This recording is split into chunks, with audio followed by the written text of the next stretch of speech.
Welcome back, Commander. Today's video is all about skirmishes. We're gonna try and finish up at least most of the rest of Yuri's Revenge. Now, first and foremost, I'm gonna be doing this video and the co-op mission video all through CNCnet. There's no real reason not to. CNCnet allows you to play the co-op missions, which is a nice feature. And honestly, it's just a way more modern client that can allow for higher resolutions without any of the nasty bugs you typically find if you're playing the original game, sans CNCnet, and without any hacks and whatnot in there. Now, I'm just doing this skirmish, so there's a couple options that I'm not very used to. I have never played on CNCnet in the first place. But looking at a couple things, destroyable bridges is cool. Super weapons being a toggle is nice. Short game is basically just if you all you need to do is destroy the buildings. So you can kind of imagine you don't have to hunt down units as much. Being able to change the speeds and starting units and so on is also a pretty common thing that you find in most of the Red Alert games. I'm not going to try and make this hard on myself just because there's no real need. I'm glad that there's an option to disable in-game allying.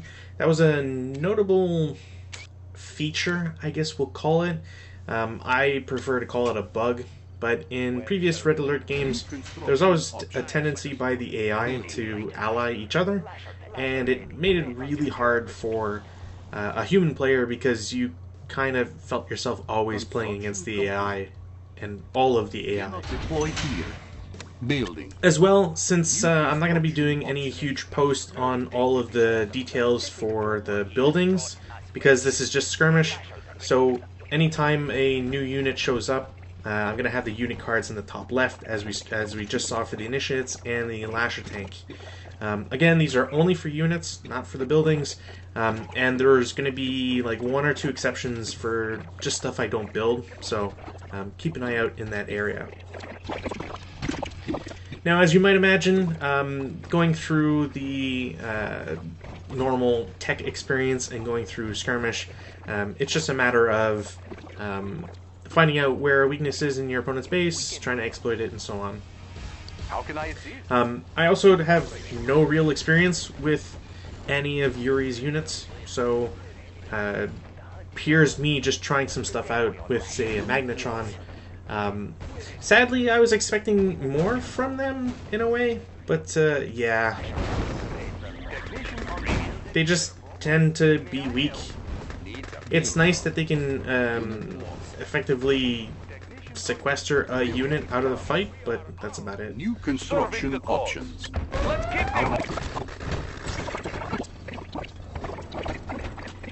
Also, the AI still has that sort of weird, like, knowledge of exactly where your units are and can easily chase them down. I don't think they really explore it anywhere because it's the AI. This won't take Blue much shots, time. anyone? War miner here. War miner here. We've already seen the virus in the campaigns. Basically, it's just a mainly one-hit kill on most infantry. There's a couple of exceptions, but any kill that the virus produces produces gas clouds, and those damage friendly or foe. They have no sort of detection. Construction complete. Unit ready. Here comes the plague. Nasty bug going on. Building captured. New construction options. Primary building. Now this feels a little cheap because as soon as I capture a building, I'll put down a one of the mind control radars, which immediately takes control of an enemy unit, and then they have to now try to produce another one.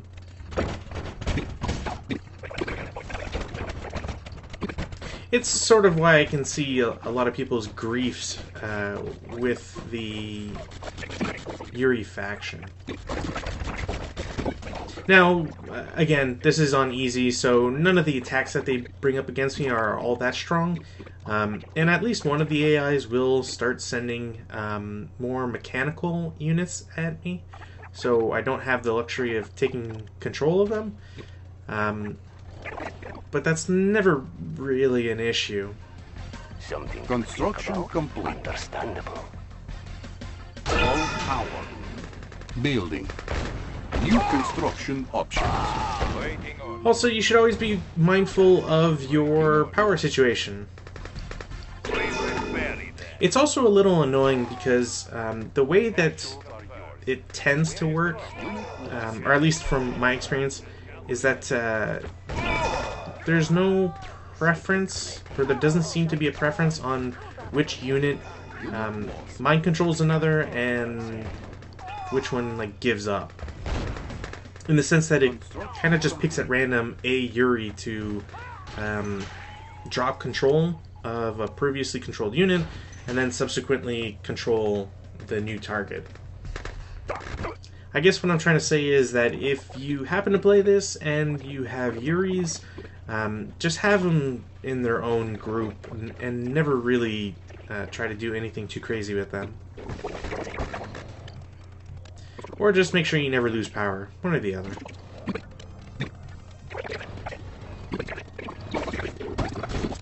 Now, I wanted to keep superpowers on, just because I wanted to try a trick that was mentioned in the thread a very long time ago.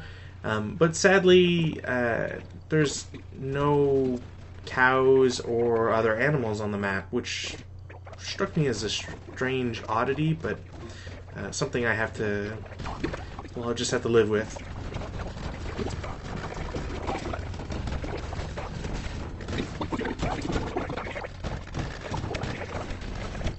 Now, it might seem a little strange for me to be capturing these bases rather than destroying them. Firstly, it's because I want to unlock as much tech as I can. For one reason, I need to actually show off everything that IFVs can do, and I had not done that in any prior video. I'd done a couple things, but not having Yuri as a force as well, it kind of, you know, hurts that sort of prospect.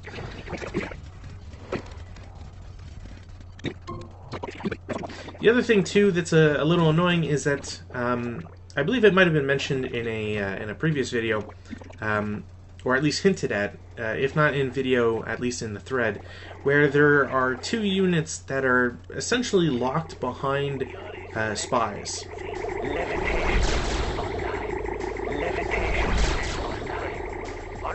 The game puts the floating disc laser at a pretty alright range, but I don't know, it always looks short to me, but I think that might just be, it might be more of an artifact of them being in the air. Or maybe the range is higher to compensate for being in the air. I'm not quite sure which is the case. I'm your man. But on the right side of your screen, you'll notice that there are now two new units that I've gotten. The first is Chrono Commando, and the other is Chrono Ivan. Both of these units are locked specifically behind spies. So to unlock them, you have to get an allied spy into a allied battle lab and a Soviet battle lab. Granted, I never tried this with a secondary Yuri on the map, but I don't remember seeing anything in the code, in the rules.ini file that mentioned it. If I'm wrong, please correct me, and I can always make a small GIF or something to show it off. But regardless, those are the two like super secret units that you never really got to see. Construction complete. Now, Chrono Ivan, I'm very disappointed by. I had higher hopes, to say the least. Chrono Commando, on the other hand, is a fairly decent unit for what you get. It's too quiet here. This is also finally demoing what an Ivan does, really. Walks up to a building, and you set an explosive on it, and it counts down. Now, it being a Chrono unit, it's obviously much better because you can just have Chrono Ivan just jump around everywhere, and it's probably one of the hardest units you could ever have to deal with. I mean, same for any Chrono unit, really, but I think the delay on the bombs is something of a added psychological warfare part to it. Select target. Warning, chronosphere activated. Ivan's not home. Happy birthday. I'm actually curious to see if you get an alert for when the bomb is placed or when the bomb explodes. That was me hoping that I could get the Ivan to plant the bomb on a naval yard. Let's get it on. Now, Broods, Boomers, and Yuri Prime. Yuri Prime has like a funkier looking setup, but otherwise is not very different from Yuri clones. I'm gone. More strength, I believe. I think he can control more than one unit at a time, and I mean nothing too special, honestly. I find, but maybe I missed something.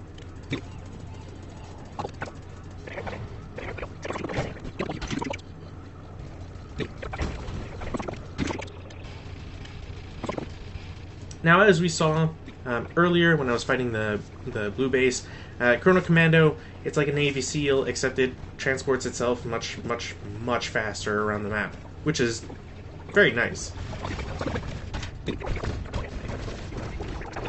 Again, it's one thing where I think the Chrono Ivan can be more chaotic because of the delay on his attacks, but Chrono Commando is just way deadlier. Now, the one weakness to Chrono Commando is that he has no real anti-tank or anti-vehicle attack. If he can set explosives on stuff like a Dreadnought or whatever, that's cool, I guess. But Gatling tanks shouldn't really be that hard to deal with at Chrono Commando. Same thing for Crazy Ivan. But I mean, when we're talking about Chrono units, you know, just run them away, really.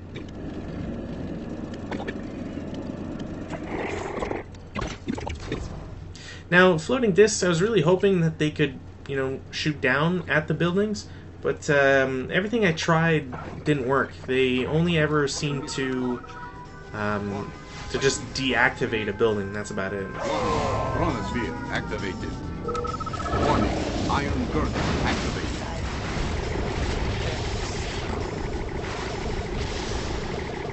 Levitation units online. Accepting donation. Unit lost. Siphon ready. Over there.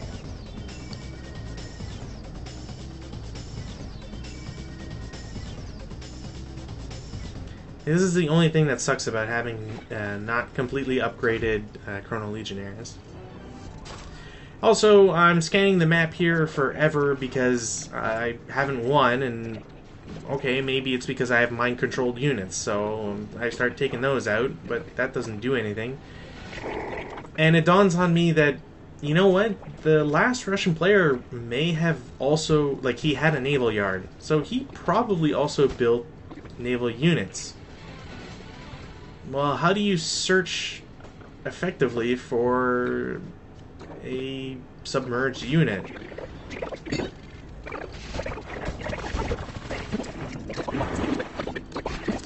So it turns out that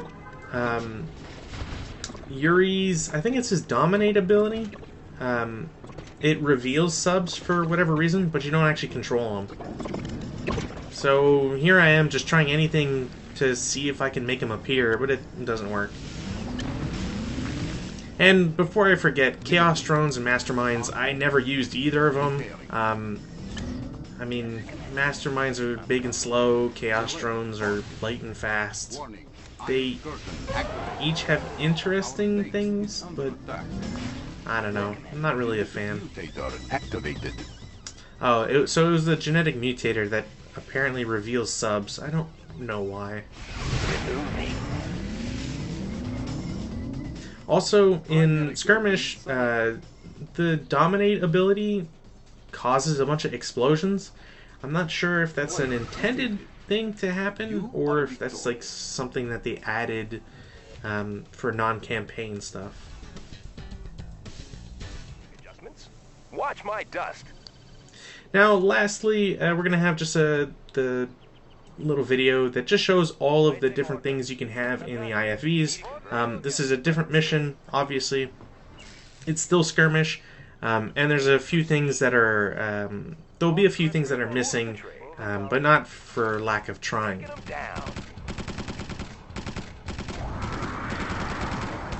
Running smooth. It's a sure shot. So as you might imagine, engineers, we've already seen them. They can repair other vehicles. It's a really nice unit to have.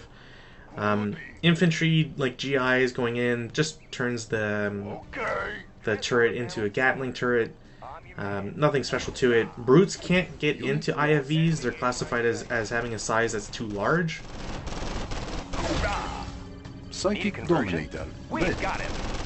And a Chrono Commando basically just has a higher rate of fire for their turret, but it's still the same thing as an infantry GI. Now, dogs, unfortunately, on either side, whether it's the Allied German Shepherd or the Soviet Husky, neither of them do anything. It doesn't change their behavior. They just carry a dog. Touch me. There's nothing I cannot do. Need a conversion? We've got him. I was very sad to learn that Boris doesn't change IFVs. They shoot a little bit faster than your regular GI in an IFV, but otherwise there's no difference. Our base is under attack. Get it on. Unit lost. Now the regular Navy SEAL or Commando, Make adjustments. same gun turret. It's a sure shot. Unit lost. Watch my dust. Watch my dust. Thankfully I have a bunch of slaves to, you know, take out the aggression on. Tools of the trade. We've got him. Hitting him hard. Oh, I think it was a conscript in the first one. My apologies. So the second one was a GI, but the GI and conscript are both the same, so... As well. Look, no hand. Learning the path. Everything's made to fit. Hitting them hard. So interestingly enough, the Initiate actually does get a different IFV turret. It looks very similar to the regular turret from GI, conscript, etc. But they actually carry on the attack that the Initiate has. Hitting them hard. Now, unless I'm mistaken, that was a spy, so doesn't really do anything different. I was hoping maybe it might allow an IFV to look like a Soviet unit, like a Soviet vehicle, but not the case. IFV ready. Fast and light. We've got him. Fast and light. Here comes the plague. Taste my venom. Which way is the wind blowing? Tools of the trade. Hitting them hard. Unit lost. Fast and light. We've got him. So the virus is very much like a sniper that unfortunately I don't have here because, well, I would have to have every unique nation and capture all their buildings and hope I can get their unique tech, which I don't think I would get anyways. So yeah, they're very similar to the British sniper. Happy birthday. Now, I was very confused, but Ivan can't actually... he can't set an explosion, an explosive C4 on the ground, which I thought was strange, but here we are, I suppose. Transformer panels in order. Taking them down.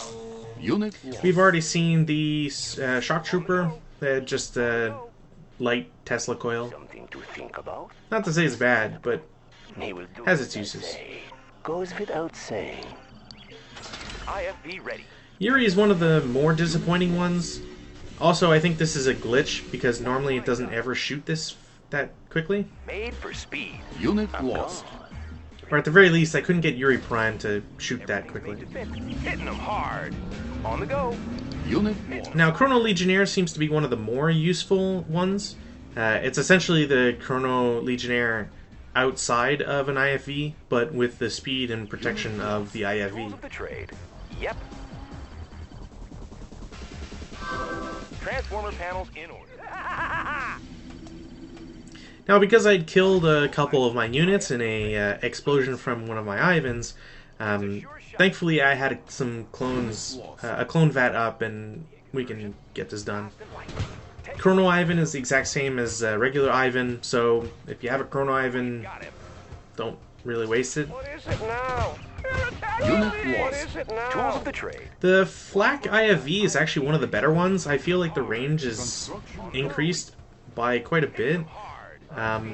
So yeah, if you want to, and it's presumed that it's dual purpose, that it can shoot air units. Well, We've already seen the Guardian GI IFV. It's not all that special. Sadly, the Rocketeer can't fit in a IFV because it's in the air, and cows, whether they're mind controlled by a Yuri or by the building, don't actually allow you to put them in a vehicle. So I don't have any video for it. I don't have any. I could probably maybe find an image. I don't know.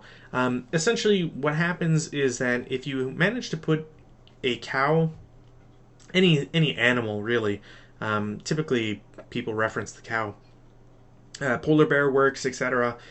If you put the president in any of the levels where he exists, if you put them in an IFV, there's a bug in the code that allowed the IFV to effectively shoot the same beam that you would find in a prism tower.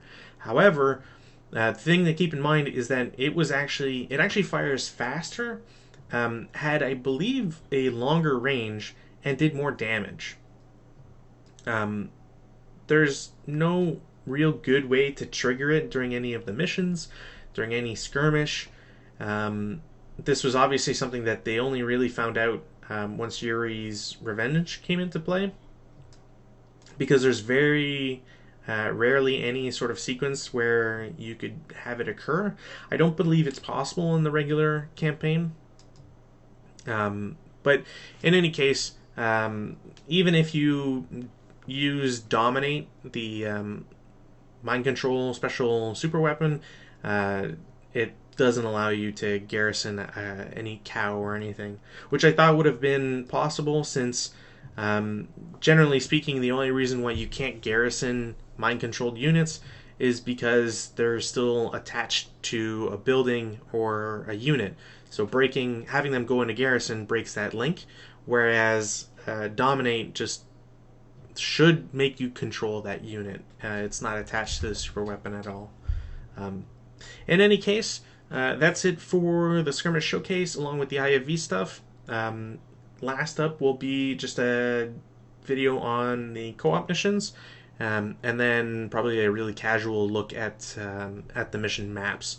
It likely won't be as detailed just because there's not much of a need.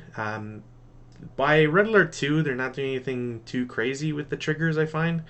And more importantly, because the games have gone more and more with having, at least for the Allies, the ability to just see the entire map, there's not much that gets hidden for the most part. So anyways, thanks for watching, and I'll see you all in the next video.